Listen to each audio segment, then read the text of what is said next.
Friday, February 14th, 2020. Roland Martin is off today. I'm your host, Amisha Cross. Here's what's coming up on Roland Martin Unfiltered. Trump is ignoring Attorney General Barr's request that he stop tweeting.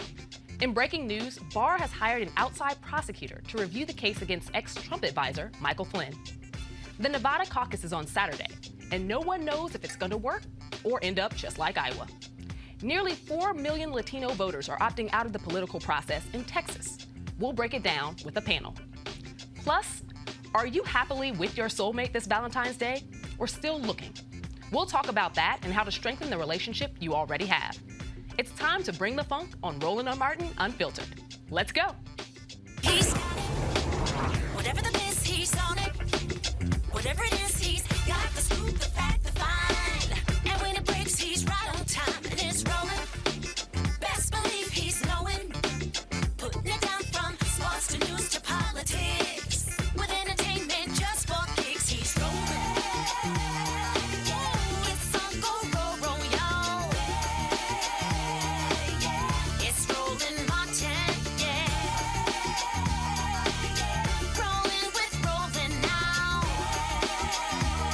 He's funk, he's fresh, he's real, the best, you know he's Roland Martin now.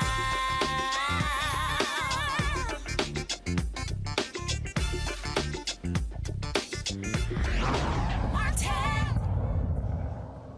In true Trump fashion, President Donald Trump ignored his Attorney General's public request to stop tweeting about the Justice Department, saying he had the legal right to ask the agency to intervene in a criminal case, but so far has chosen not to.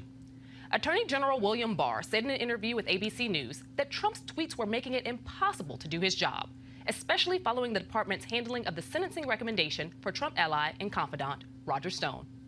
Joining me to talk about this is today's panel: Howard University Department of Political Sciences Dr. Niambi Carter, attorney and community activist Christopher Bruce, and communications strategist Kelly Bethia. In breaking news, AG Barr has assigned an outside prosecutor to look into the criminal case against Trump's former national security advisor Michael Flynn. This is highly unusual and could trigger more accusations of political interference by top Justice Department officials into the work of career prosecutors. Flynn agreed to a plea deal on a charge of lying to investigators in exchange for his cooperation before the Washington office took over the case when the special counsel shut down after concluding its investigation into Russia's election interference. Well, panel, there's a lot going on today. Obviously, President Trump seems to be on a vindictive streak against all those who he feels has wronged him, particularly looking back at the Russia investigation and probe, all the way to what we now see with his recent approach to the Supreme Court.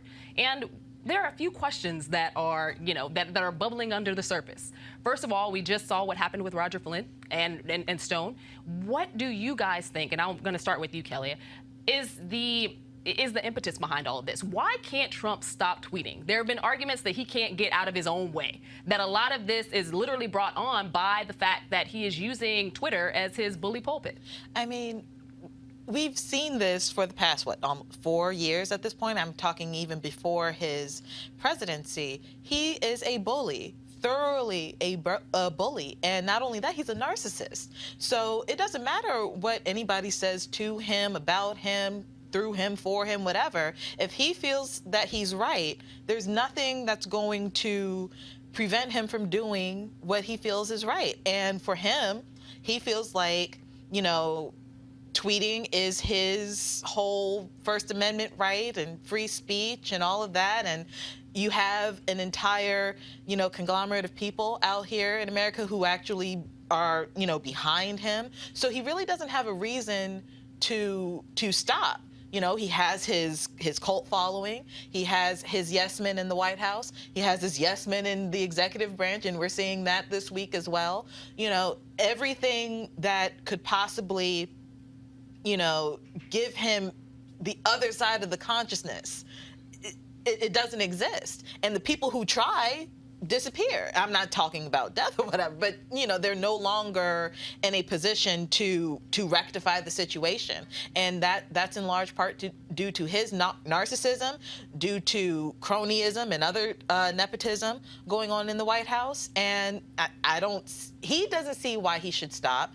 And based off of the actions of everybody around him, just objectively speaking, I don't see why he should stop either. I mean, there's no incentive for him to do so. And Dr. Carter, is Trump's executive branch becoming too powerful? We see that he's now getting heavily involved in the judiciary and making decisions there as well and being able to pull back a lot of the strings like the puppeteer behind what's going on.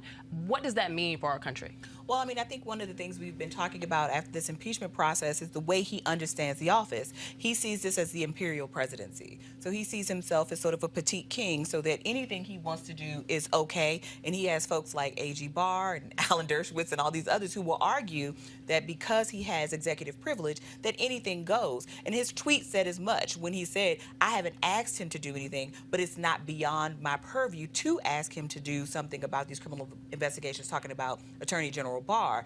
I'm not sure that Attorney General Barr is so bothered about the tweets as he is about the fact that he looks like Donald Trump's lackey, for lack of a better term. That the idea that he is supposed to be working for the justice of the entire nation, not just working for Donald Trump and his friends like Roger Stone and Michael Flynn, seems to be the thing that he cares more about than actually doing something different, because he's been in lockstep with Donald Trump this whole time and coming up with legal justifications for all manner of things. I mean, moving people around in the office. I mean, I think there are all kinds of things that Attorney General Barr is doing that this tweet, this whole nonsense about being bothered that is making his job difficult, when he's proven that he's sort of okay with using his office to help further the president's agenda, which is supposed to be like a firewall between those two things. No, I think I definitely agree with you there, because to your point, what we've seen thus far is A.G. Barr not necessarily separate himself from this office. Right. He has stepped into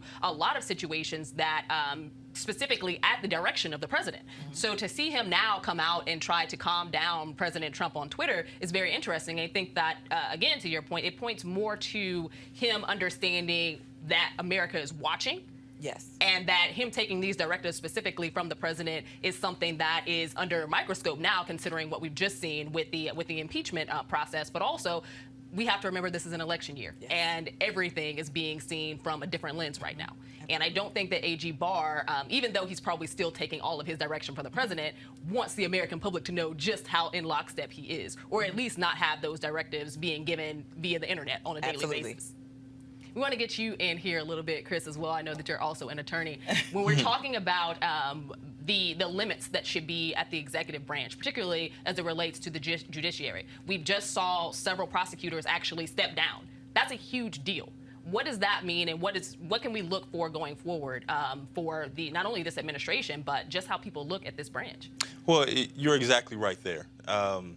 The President of the United States is the President of the United States, and the Department of Justice is under the President of the United States and the executive branch.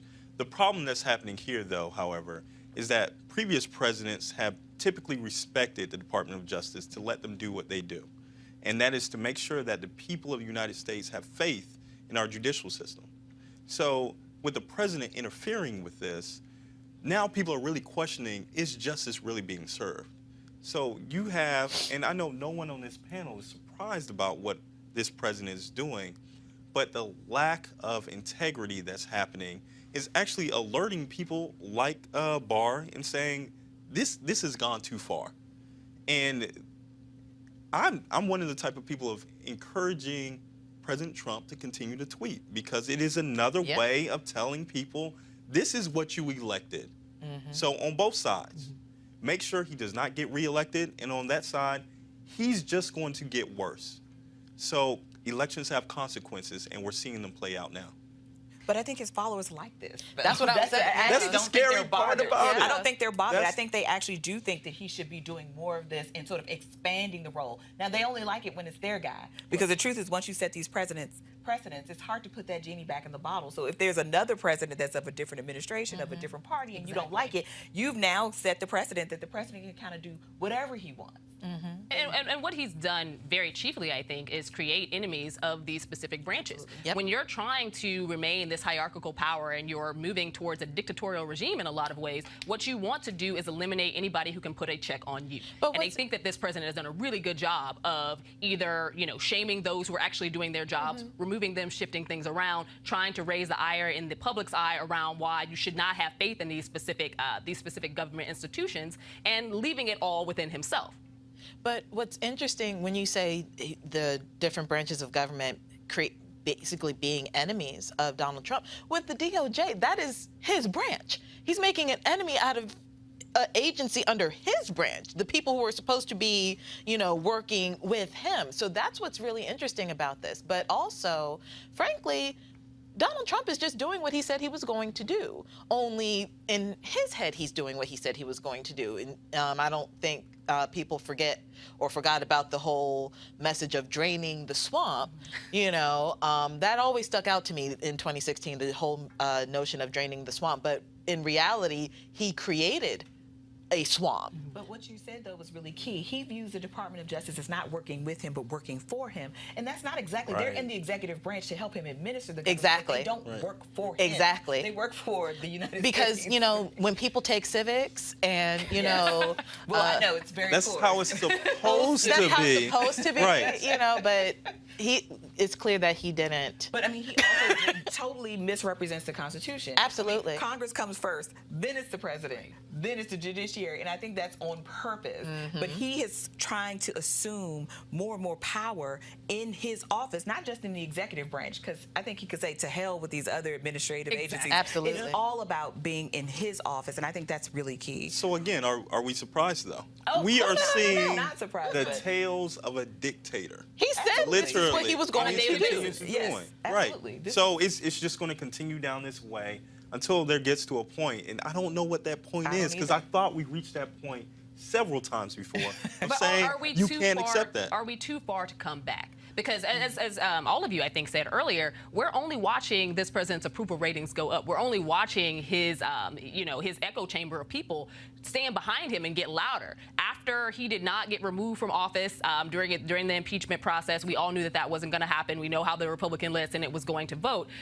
He felt as though he was emboldened to do more. At what point will he stop? Or what point will the When he American leaves public office. push back enough? When he starts hurting white people in the way that he hurts everybody else. But he's done I think- that too. I mean, he has, been but they doing don't it, view right. that as sort of They don't feel directed it. at them. Right. It's directed at these other people. We just are collateral damage. But when it starts to be something, I think, that affects them, because that's his voice. That's his voter. He doesn't care about the coast, right? Like, he doesn't even need all these places to win. That's how he won the last time. He is talking to the people and signaling to them that, hey, if you are a white supremacist, I'm going to give you safe harbor. Look at Stephen Miller and Sebastian Gorka and all these people he's gave employed a presidential medal of to freedom. Rush Limbaugh on Rosa Parks' birthday. So this man has showed you who he's going to be, and he's also made lots of other people feel good about hurting others, so they can get some esteem. So yeah, we'll take your health care, we'll do all these horrible things to you, but at least you're better than those people. So what is that point? When he What is leaves that office. point? What is that point that when One- you Oh, actually see I think that you the lose it? authoritarian slide for those people will continue Yeah. until it's too late. But I'm saying, hopefully, right, this is what the Hopefully. hope of elections are, that you can bring more Sound like people into Barack the Obama. fray and vote them down. Hope. No, I'm not offering you hope as a thing. I'm saying hope with an action, right? If you can bring more people into the fray, because I will say what Jesse Jackson said when he was running in '84, Ronald Reagan won by the margin of despair. Donald Trump won by the margin of despair in 2016. He didn't have a landslide. He doesn't have a mandate. He certainly didn't win the popular vote. And if you look at the states that he won, Wisconsin, Florida, Michigan, he didn't win by gobs of votes. He won by thousands. That's not a lot when you think about the number of people that sat home, the number of people that weren't registered, the number of people who felt pushed out of the process.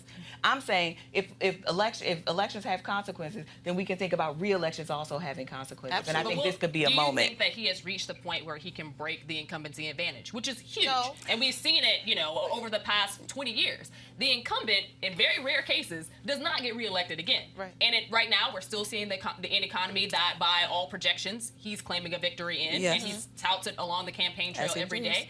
We're seeing we're seeing again a lot of his supporters who are going out on all the media circuits, despite all of the different trials and tribulations he's gone through this entire process, and it looks like he's only getting stronger. Well, I mean, maybe, right? We know the economy matters, but there are one-termers. George Bush was a one-termer. Jimmy Carter was a one-termer. So those cases do happen. Yeah. He could be a one-termer. I think the thing is, you have to be very aggressive. You have to be as aggressive as Republicans were when they were making the long game. They made a bet in 2010 about how they could flip this country, which is moving away from the Republican Party into a Republican stronghold for at least 10 years. They did that in 2010. So you have to be as mindful about that as Republicans were if you were trying to move this guy out of office. And I think the other thing that happens, too, is you have a party that is happy to cannibalize itself. You have a party that is happy to capitulate to this. Republicans have said, we are going to cast our lot with this guy who is horrible. And if he leaves office and when he leaves office, he will leave our party in a shambles. Right, that this will not be a moment that we can come back from in any real way. And I think that's something we also have to think about is what is happening inside that party, because part of Donald Trump's downfall is going to happen, has to happen at that part too, in that place absolutely. too. And President Trump has never really cared about the Republican Party. Oh, This no. is all about President Trump and his businesses. Right. They thought that they could manage him, Right. and they can't, but they could do some things to try to put a stopgap. Or to put a stop or a firewall between him and another term. They won't do it because they care about winning more than they care about, like, you know, principles and ethics. I would not and, be surprised and a if you government. looked at people's financials who are like super, you know, invested in this presidency. Like, you know, I would say, venture to say maybe like 5 years from now, because that'll be around the time it won't be as in the forethought of people's minds. But I would not be surprised that if you saw, you know, a Rush Limbaugh financial report where, you know, there's an uptick, or Lindsey Graham where there's an uptick, or like where did this bulk of money come from? And maybe not necessarily from Trump, but, you know, how those things work. And when people talk about your initial questions, like what is the downfall? When he leaves office, that is the downfall. Like, this is not going to be something that the Republicans will be like, okay, Donald Trump has gone too far, because, as Dr. Carter said, the whole notion of the Republican Party is power at this point. They just want to be in power at this point, and they are polarizing themselves to the point where, frankly, the Democrats are so saturated with so many other ideas that it's not even the quote-unquote Democratic Party anymore. It's just not the Republican Party at this point. And great point, Kelly. And we will get back to that, but we do have to take a break, and we'll be right back. You want to check out Roland Martin Unfiltered? YouTube.com/Roland S. Martin. And subscribe to our YouTube channel. There's only one daily digital show out here that keeps it black and keep it real. It's Roland Martin Unfiltered. See that name right there? Roland Martin Unfiltered. Like, share, and subscribe to our YouTube channel. That's youtube.com/Roland S. Martin. And don't forget to turn on your notifications so when we go live, you'll know it. If you want to support Roland Martin Unfiltered, be sure to join our Bring the Funk fan club. Every dollar that you give to us supports our daily digital show. There's only one daily digital show out here that keeps it black and keep it real. It's Roland Martin Unfiltered. Support the Roland Martin Unfiltered daily digital show by going to RolandMartinUnfiltered.com. Our goal is to get 20,000 of our fans contributing $50 each for the whole year. You can make this possible. RolandMartinUnfiltered.com.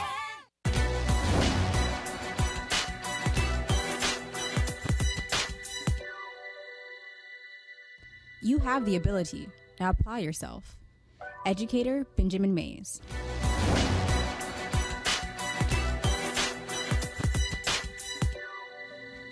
Join Dr. Jackie Hood Martin as she engages others to think like a leader.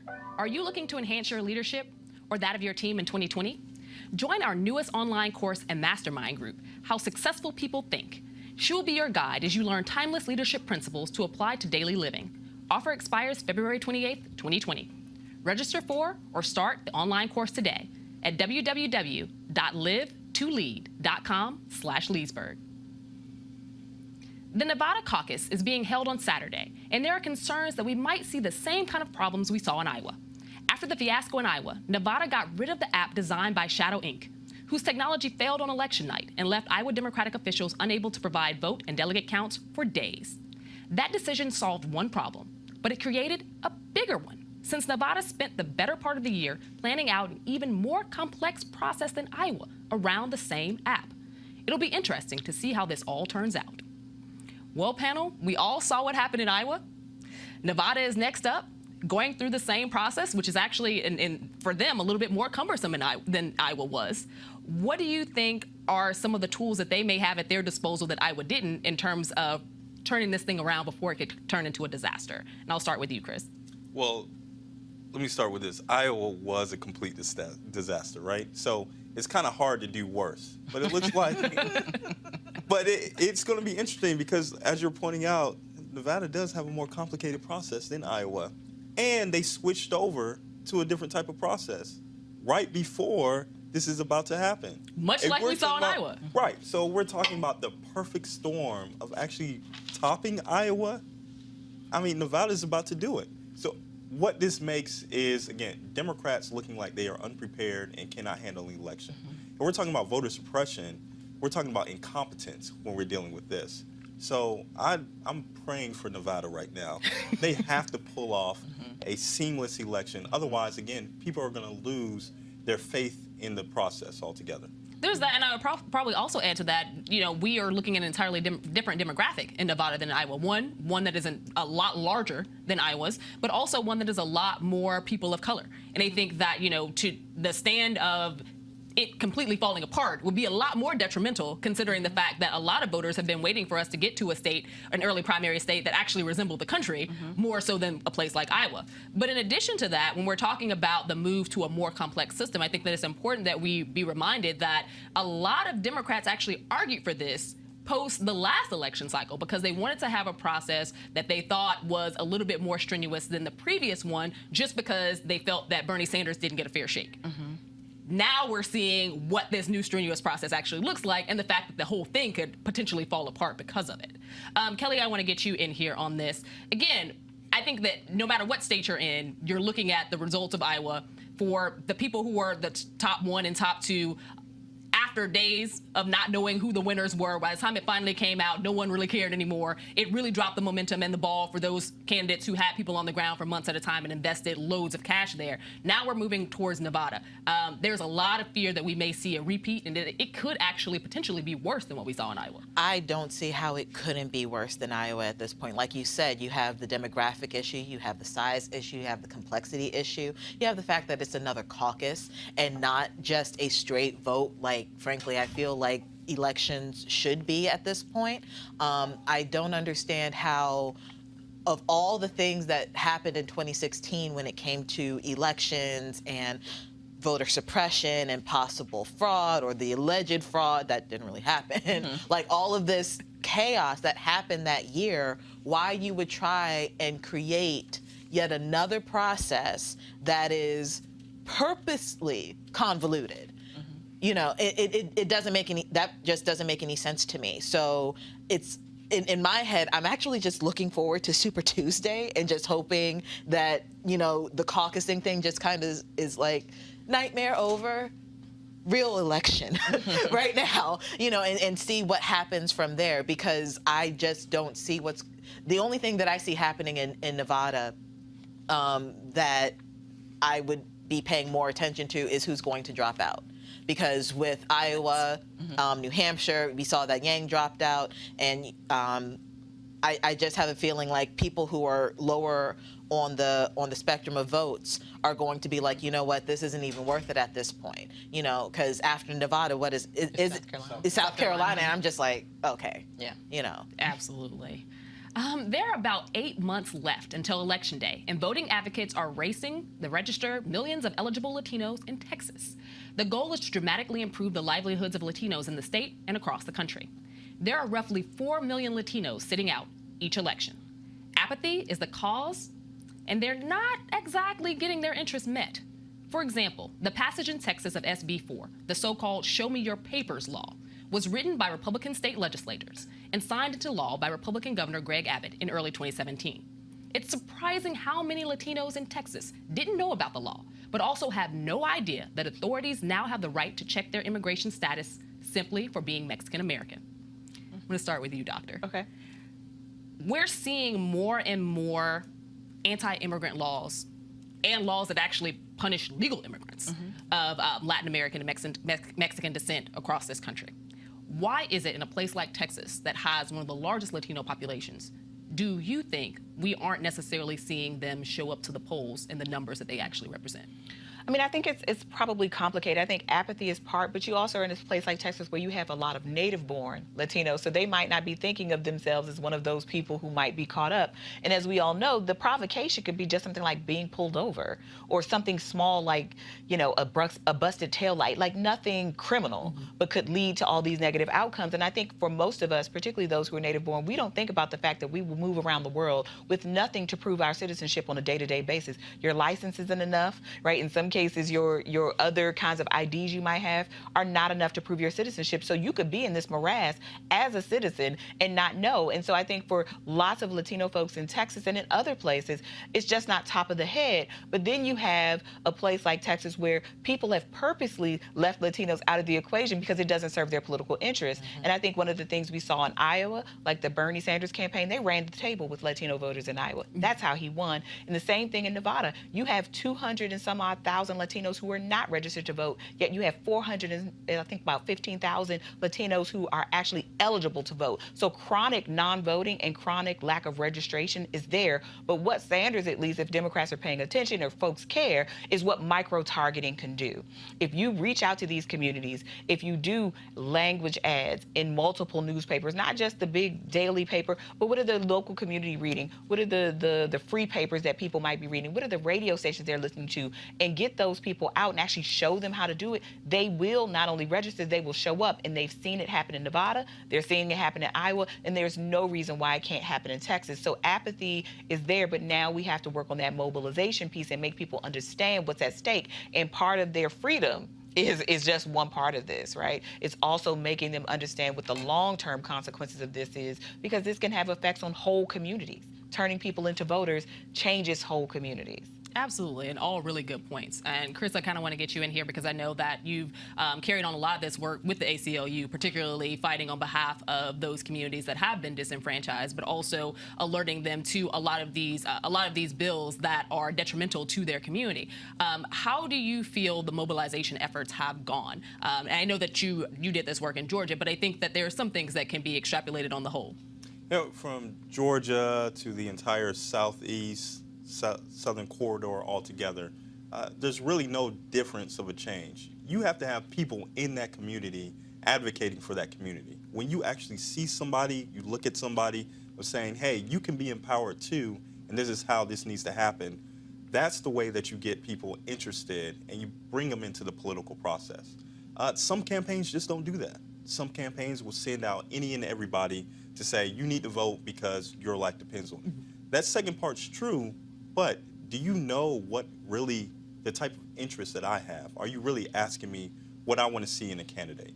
So you can say it all you want. You can pass out one-pagers or anything else, but if you don't know exactly where, like you're saying, micro-targeting is specifically a great point, but I need to feel, this isn't just Latinos, African Americans, all minority groups. I need to feel that your campaign is really respecting me as a person and not as just another voting number altogether. Mobilization needs to happen in all states, especially in Texas, and then you can actually have a change or a difference, because these laws are going to continue. Until you start voting out people, they're just going to get worse and worse, and you can defeat them down at the legislature, or you can defeat them in the voting block on local elections. And Kelly, from my conversations with a lot of different Latino organizations around this and a few other issues, one of the major issues that has risen as a complaint when it comes to mobilization and getting people to the polls is that the things that matter to different types of Latinos vary greatly. So unlike the African American population, which a large portion can describe their lineage back to slavery in this country, when it comes to the Latino American population, you have people from various countries who some escaped some pretty heinous things. Others have been in this country for a very long time who don't necessarily see themselves as supportive of sanctuary cities or anything else because they feel like they don't necessarily they didn't walk that same path. Right. So when a lot of the campaigns are speaking towards that type of messaging, specific towards some of the newer Latino population, those who've been here for a while don't necessarily feel the same. But also there is a huge distance between when it comes to how certain Latino groups view other Latino groups. And we've seen that arise as well in terms of mobilizing and getting them together on any particular issue. How do you think that factors into making sure that they actually get out to vote? I think that also happens in the Black community as well. I mean, you have the older generation of Black people who don't understand the newer generation of Black people and why we want to mobilize a little bit more, and we see each other more so as individuals and want to be respected as such. And then Black people are like, well, if they're Black, we need to vote because they are the Black candidate. I can't speak for the Latino community as a whole, but what I have noticed is that a lot of people of color outside of the Black community have siloed themselves away from voting issues, mainly because this issue kind of feeds into each other. So you have people of color who will silo themselves out of the voting process because they feel like they're ignored. Meanwhile, you have legislature such as what we just saw in Texas basically take advantage of the fact that this conglomerate feel like they're ignored. So they take advantage of that by making legislation that they know aren't going to reach this demographic, because again, it's like, I'm being ignored, so I'm going to ignore this. I'm going to take advantage of the fact that you're ignoring this and actually do something about it. And it just kind of feeds into each other that way. So what I'm seeing here is, like what Dr. Carter said, this micro targeting really does need to happen, but that comes with research, that comes with teams who really care, that comes with, real diversity and inclusion strategy to make sure that everybody feels accounted for, everybody feels wanted in this country, and not just this stereotypical conglomerate that is, again, going to feed into this cycle of being ignored. I was going to say really quickly, but micro-targeting does cost money. And I think Absolutely. This is the thing. There are very few people who are willing to invest the kinds of resources those things take, because we know they work, but they're also very intense. And they take people, they take money, they take lots of effort, and you have to be willing to do it. But it can happen, and it does happen. But have we seen that it yield real fruit? And for this particular population, because we've seen campaigns micro-target at the state level, we've seen them sort of do it on the federal level with mixed results. Look at Andrew Gillum's campaign for governor in Florida. Although Florida has, again, several different types of Latino population, what we saw was a large percentage who weren't voting Democrat at all, and again, an even larger percentage who did not participate, and then you had some who did come to his side. I think that for political parties specifically, one of the things that we are still grappling with is where majority of Latinos stand on a particular issue or any particular issue. Well, it depends, right? So as you talked about, there are different groups. There are Mexicans, there are Puerto Ricans, there are Hondurans. I mean, we have to think about religiosity. So evangelicals and Catholics are very conservative about certain kinds of issues. We understand that, but how do you have people have other interests? Young people, for example, have a very different set of lived concerns, but we also cannot ignore, and I think this was your point about how intimidation also operates. That law is just about as much as harassing people and making their lives inconvenient, but also keeping them away from the levers of government. Because I don't want to give my information or name to a government. I'm going to voluntarily tell the people where I live so they can do something to me. So I think there is sort of these institutional things. And no, nobody has a lock necessarily on this one community, but I will say we have seen in places like Nevada, the Latino community did make a difference when Harry Reid was running for re-election. He won very narrowly, and he won because Latino people showed up. So they will show up, but you have to give them a reason to. Right. And it's not just going to be Spanish language ads, and it's not going to be just trying to eat tamales and show up for Independence Day celebrations. You actually have to give people a legitimate reason to show out. And everybody is just the same on that score, whether you're Latino and it doesn't matter what nationality you are, or whether you're Black and it doesn't matter what nationality. Give people a reason to show up, and it can't just be because you don't like the other guy. Right. It has to be something real. A good example of what you're talking about, Dr. Carter, even though it's not necessarily election related, this Census 2020 campaign has done, the people who are behind that campaign have done a remarkable job in terms of micro-targeting and making sure that the ads, the language, the communication strategy really thought about the diversity of this country. They are so granular when the most granular that I've seen out of a government campaign strategy for 2020 census. So while it's not, 2020 election related, But it's going to have consequences after 2020 it right, is. for the redistricting It really, process. really is. So it But- matters a lot. And when you talked about money, they spent a pretty penny. So I definitely empathize with the concern of cost, but that's not to say that it's not worth it. Absolutely, it's worth it. It's a higher cost when it comes to, if we leave these people out of the process, Exactly. resources for communities, education systems, Exactly. transportation, infrastructure. If we don't have these people registered, not only just for the census, but to vote, if their voices are not being heard, then that the community can only be apathetic for so long until they start revolutionizing, of saying, we're tired of this, of being oppressed in a certain form or fashion. And then you have other things of us versus the other. So are we welcoming them into this American system altogether? So it's going to be interesting to see how one thing, the census, turns out, but other elections turn out as well. Do you think Trump's rhetoric is going to push people to the polls? And I say that with a little bit of caution because in 2016 he ran on the exact same things. Do you think that now, since he's codified a lot of this in law, and since he has worked to dismantle and make the country make America great again, has been a mantra that has in many ways served to disadvantage and disenfranchise Black and brown people. Do you think that that is going to give a focus point for Latinos to come to the poll in 2020 versus their numbers in 2016? See, that's the real question. So you said originally, is this going to push people to the polls? Yes, his supporters to the polls. Right.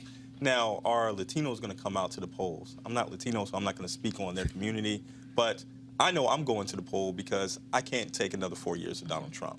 Now, who else believes in that? I don't know, because in 2016, everyone was saying, there is no way this guy is going to get elected.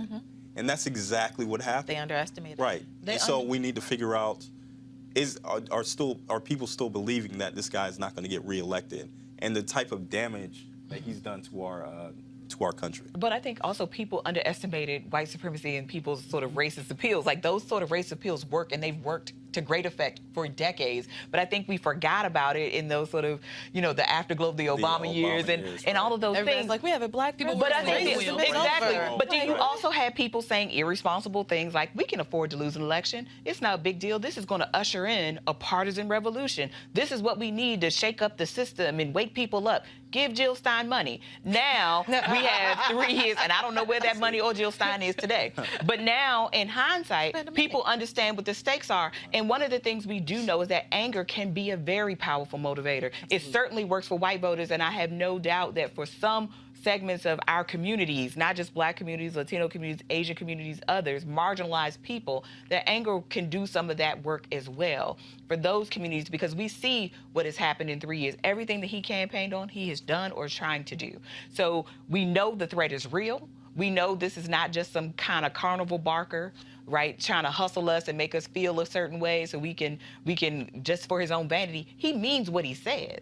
And he is doing and staffing himself with people who are going to see to it that the things that he says he's going to do, whether it's that wall or whether it's these Muslim bans and these other now bans that are extended continental African countries and other places. He's doing all of that because he wants to remake America in a particular kind of way.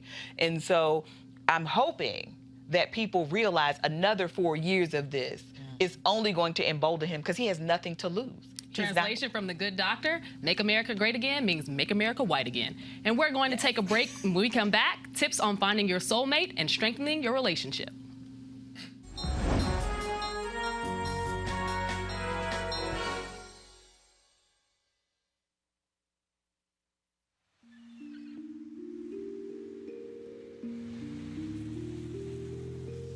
I'm here in Milwaukee on my way to meet Angela Lang from Black Leaders Organizing for Communities. BLOC is a dynamic grassroots organization that is all about building long-term political power with a new vision for civic engagement. Let's see how they do it. Block launched in November of 2017 with the idea that we were going to not wait for a candidate, we're not going to wait for a party, we're going to educate our folks ourselves. We're going to empower people, we're going to do year-round civic engagement, we're going to make sure people understand the power that they have within themselves to make a difference in this political system that often excludes us. And you're actually using, and I think you call them ambassadors. Yes. Who go around and knock on doors and listen, not only talk, but listen to the folks that open up that door and want to talk about the issues that confront them. We knew that we wanted to do things differently. So ambassador is kind of just a canvasser with a twist. People see our really aggressive ground game. They see that our ambassadors are deeply trained. They're not just, being transactional. Can you vote for this candidate? Yes or no. It's deeper conversations. It's more meaningful conversations. We were able to do over 227,000 door attempts just in 2018 alone. That's the importance of having, number one, a year-round program where you don't leave, where you don't pack up and leave and then wait until the next election, where you have a presence in the community at all times.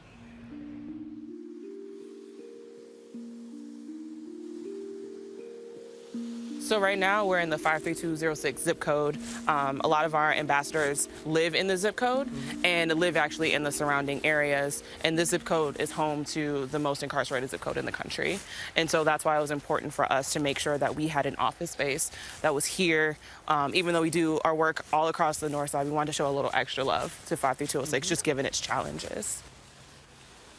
And since you're in Milwaukee, I have some ambassadors I'd like you to meet. That's great. Let's do it. Block did a lot for me. Me coming from the streets, selling drugs, going in and out the penitentiary. It really opened my eyes back up, like, damn, I'm really hurting my community when I could be helping my community. Let's not cry here. Block is the change. I have a term that I use, and it's, this is what the change looked like, and the change is me. I was fighting, but it was the wrong fight. Now I'm in the right fight. Block changed me because I was never into politics, and now I'm more down than ever. Well, we won in 2018, right? Scott Walker is no longer around. I mean, that's a good thing. But we also know that that fight and that struggle never ends. We have a proud and rich history with the civil rights movement. Dr. King was closely involved with our union, and some of you know this. In 1968, when he went to Memphis, Tennessee, those sanitation workers were represented by AFSCME, Local 1733. And everyone in this room knows the story. He ultimately gave his life supporting those sanitation workers. Dr. King understood the connection between economic rights, labor rights, civil rights, human rights. You're doing the work that Dr. King believed in every single day that he gave his life for. You're reconnecting with your communities. You're knocking on doors. You're not only talking with folks and sharing information with them, but you are listening to what they have to say. Nobody can do that better than you because you're from here. We're building a movement block by block in Milwaukee and across the country. People understand and know what you are doing. How many politicians have come in wanting to talk to you? Okay, a lot. If they're talking to you and they're making those promises and commitments, then you've got to hold them accountable. And if not, then you kick their ass. I mean, simple as that. Excuse my friend.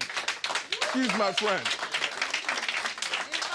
I mean, you've got to hold them accountable. With that, I don't want to keep you any longer. You're supposed to be knocking on doors this afternoon, right? But I just want to say thank you on behalf of the 1.4 million members of AFSCME, and let's get the job done, okay? Let's get the job done. Thank you very much. Thank you.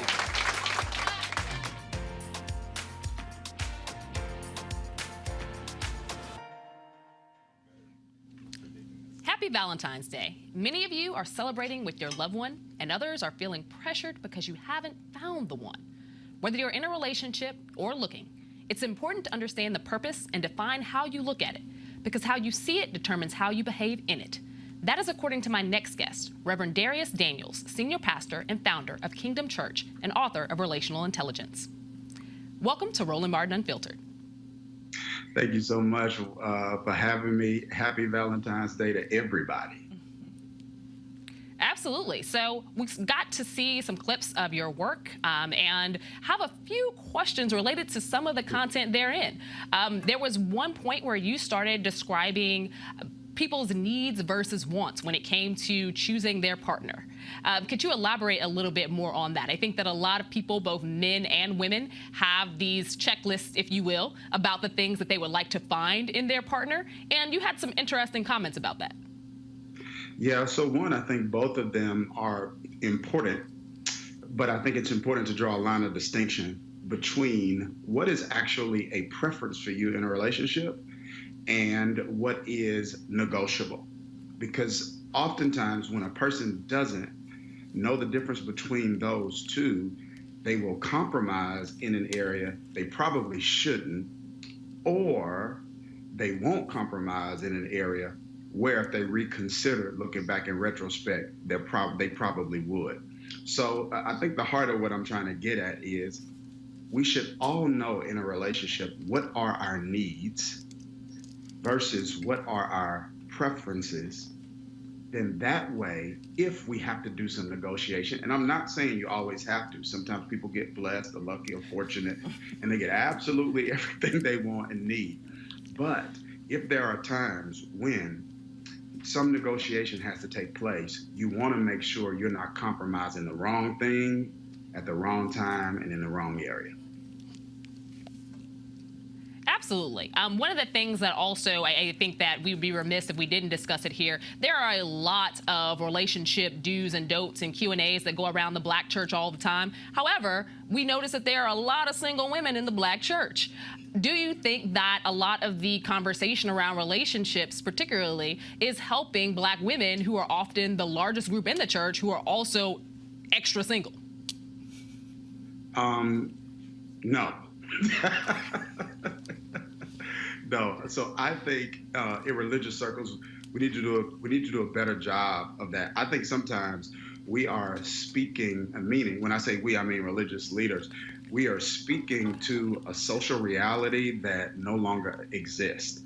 And we are not taking into consideration, not just, and I know it's a different kind of conversation, and I don't necessarily use this word a lot, but the issue isn't just always the shortage of African-American men, but when you look at the trajectory of African-American women in almost every category, they're outpacing almost every demographic, period, when it comes to starting small businesses, when it comes to education, and things of that particular nature. So the challenge is sometimes not just always finding somebody, it's also finding someone suitable for who they are and for where they're going. And I think we need to do a better job of that, because it is a reality that so many people are facing sitting in our pews or chairs every weekend. And I have one more question before I toss this to the panel here. As it related to a lot of the videos and a lot of the outreach you've done related to your book and your series, the conversation has been largely from you. And I ask this because while watching it, I saw that your wife was there and the first lady. However, she didn't have very much to offer within that conversation. So we're seeing a man, yourself, tell us about what it is to be single or what people should look like or look for in their mates, but how much of that is actually informed by women? Because to be quite frank, Black men tell us all the time, or men in general, what we should do when it comes to relationships. However, we're not necessarily hearing that same vantage point from females, and the people who are taking the lead on this are often men. Yeah, well, a few things. One, I feel like the content specifically for the book, I wouldn't say it's content that comes exclusively from my perspective. It's content that's gathered from my experience in my role and my interaction with all kinds of people in all different types of seasons of life. And so obviously, I think it would be disingenuous to say that their perspective is not influencing their work. No one's that purely objective. But I will say, in terms of the content of the book and in terms of my approach to my teaching, it flows from not just my study of resources, not just always my personal perspective and opinion. A lot of that I wouldn't even share on a platform, but it comes from my interaction with people who are a part of my orbit of relationships or a part of our congregation. And it is my attempt to speak to what I'm hearing and also to give voice to some perspectives from men and women, to men and women, to hopefully help them in this area. And my wife is doing a lot more. She's adding a lot more value. I'm not quite sure what's seen or what's out there, but as a matter of fact, we just did, I think, we just did an event a couple weeks ago, and we did a live a couple of days ago. So she does speak into, in a large way, this conversation, at least for our church. Well, Dr. Daniels, I want to make sure that we are also getting the questions answered that are burning from our panel right here in studio. I think we're going to start with the ladies first. So Kelly Bethia is over here, and she has a burning question for you. I was just curious, well, two things. One, are there levels of single? Because you categorized extra single, or was that just like a turn of phrase right there? And then secondly, regarding the issue of possible the discrepancy in success between men and women, how do you feel we should rectify that? Because just as an anecdote, I consider myself to be pretty accomplished, and I don't necessarily see myself, for lack of a better phrase, dumbing myself down in order to find a mate. Nor am I in the business of waiting for a mate in order to, possibly fulfill some contrived notion of what God may or may not want for me. So could you please explain that notion? Yeah, I think that's a great question. So one of the first things that I would say to the second question, well, as it relates to the first question, I'm not quite sure if I said extra single, that was probably me misspeaking. That's not I don't even know if I've used that word before. It's definitely not a category that I would put anybody in. But as it relates to your second question, I think it's a profound one. I think it's a very important one. And so one of the things that I would say is I think it's important for, in this season, men, I'll put it this way. Peter Drucker said, people who were successful in the past knew what to say. People who will be successful in the future know what to ask. And so I think it's important for men in this season to do a lot more listening, to hear what suitable is like for a woman in this season. One of the things I recognized really quickly when I married my wife, I did not marry my mother. It's two different generations, two different perspectives. And so if I am attempting to relate to and be my best self for the woman I'm with now, based on a perspective and a paradigm I had with the woman that I grew up in my house, being my mother, then I'm not going to be a suitable mate for her. So I think, as the moderator mentioned earlier, I think there's been way too much telling in the Black community, way too much talking to Black women as opposed to listening to and learning from them, so that brothers can, quite frankly, step their game up and add the kind of value that needs to be added to our community, and be the kind of men that our community and our women so desperately need. That's not man bashing on my part. I'm not one of those. But I do think if we're going to be objective in this conversation that has to take place, I don't think any woman, or any man for that matter, should dumb themselves down. I don't think that's that's not an expectation of God for anyone to do that. And relationships based on the person, it's their preference, it's not a need. A relationship should not complete a person. They should simply complement a person. A person should be whole before they even enter into a relationship in the first place, so they don't need one to make them whole. All right, we're going to move on to Dr. Carter. I think that she has some questions for you as well. I just had one question in particular, which is, how do you speak to the non-religious? So I'm not a person that would be in someone's pulpit or someone's pew on a Sunday. I don't move in those circles. That's not my social network. So how do you talk to folks who may not be coming from a religious perspective about some of these things? Sure. So one, in terms of the language we use and the approach that we take, the perspective is whether a person shares the faith or not. Now, that there are principles, hopefully, that we're communicating that apply to relationships in general. So the goal is, I think sometimes when a person sees someone who sits in a seat like mine, who's a religious leader, the expectation is, or the assumption is, this person is trying to proselytize me. When my perspective in life is simply this, that even if people don't become people who share my faith, I want their relationships to get better. And if there's some way I can add value to that, I want that to happen, because that makes our world better. It makes it a better world for me. It makes it a better world for my children. It makes it a better world for everyone. So I think some of the principles we try to communicate, such as what are needs for you, what are preferences, drawing a line of distinction between areas you feel like you will compromise and won't compromise, is not necessarily an exclusively religious concept.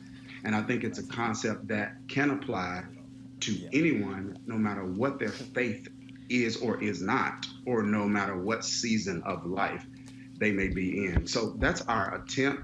I'm sure we could probably do a better job at that. I want to be as helpful as I can to everyone, but we are intentional about the language that we use and the approach that we take, taking into consideration there are people who don't share our faith. There are people who actually listening to me every week through technology who don't, and those who actually attend our church from time to time who share a different faith. So trying to be intentional about that, and could probably do a better job at it, but we are taking a swing at it. Thank you. We actually do have one male on our panel today, so I want to make sure that we get his question in before we wrap up. Hey, brother.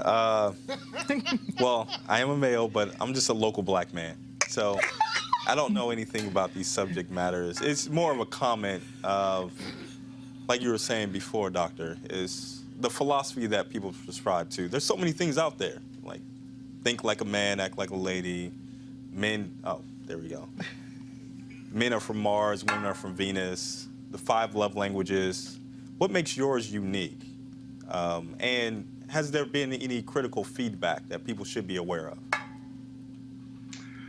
Well, so one, I feel like the plethora of information out there on relationships, I think is helpful, because I think couples are different, people are different, and it's okay for people to explore what stream of information best serves them.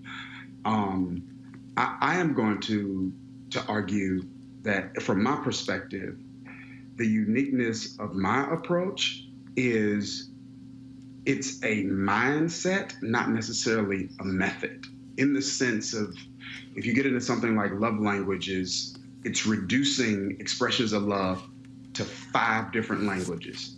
When some people have more than 5, they've got 10. And it's instructing people, do this, do that. If they want this, do that. Whereas mine isn't an issue of method, it's an issue of mindset. Simply encouraging people to say, hey, when it comes to your relational life, it is very consequential. There's no aspect of your life that isn't affected by your relationships directly or indirectly. There is a tendency in culture to tell us to manage those relationships emotionally. And I'm just arguing that it's okay to have the emotions in the car when it comes to relationship choices and management. You just don't always have to let them drive. Because at some point, if you manage relationships emotionally and never intelligently, you might end up in unnecessary crashes. So for me, that's why I say our book may be a little unique. And critical feedback, brother, I'm a pastor, so there's not a day I don't get some of that, unfortunately. Well, thank you so much, Dr. Daniels, and thanks to our panel. This has been a very great show, and that concludes today's Roland Martin Unfiltered. I want to thank my panel for hanging with me today and invite you to tune in again next week when Roland Martin returns. Also, if you like what you see here, please support us by going to RolandMartinUnfiltered.com and joining the fan club. Until next time, I'm Amisha Cross. Thanks for watching.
You want to check out Roland Martin Unfiltered? YouTube.com/Roland S. Martin. And subscribe to our YouTube channel. There's only one daily digital show out here that keeps it black and keep it real. It's Roland Martin Unfiltered. See that name right there? Roland Martin Unfiltered. Like, share, and subscribe to our YouTube channel. That's youtube.com/Roland S. Martin. And don't forget to turn on your notifications so when we go live, you'll know it. Hey everybody, this is your man Fred Hammond, and you're watching Roland Martin, my man, Unfiltered. Hi, this is Essence Atkins, and you're watching Roland Martin Unfiltered.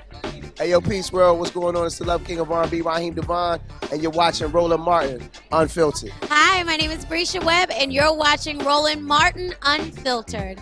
Well, I like a nice filter usually, but we can be unfiltered. What's going on? This is Tobias Trevelyan, and if you're ready, you are listening to and you are watching Roland Martin Unfiltered. What's up? I'm Lance Gross, and you're watching Roland Martin Unfiltered.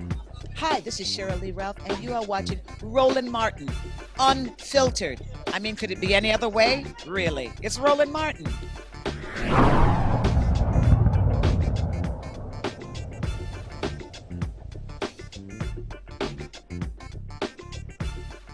You want to support Roland Martin Unfiltered? Be sure to join our Bring the Funk fan club. Every dollar that you give to us supports our daily digital show. There's only one daily digital show out here that keeps it black and keep it real as Roland Martin Unfiltered. Support the Roland Martin Unfiltered daily digital show by going to RolandMartinUnfiltered.com. Our goal is to get 20,000 of our fans contributing $50 each for the whole year. You can make this possible. RolandMartinUnfiltered.com. Hey fam, want to check out Roland Martin Unfiltered, the blackest show on all of digital, cable, and broadcast. Check out our audio podcast. There's only one daily digital show out here that keeps it black and keep it real as Roland Martin Unfiltered. Press play.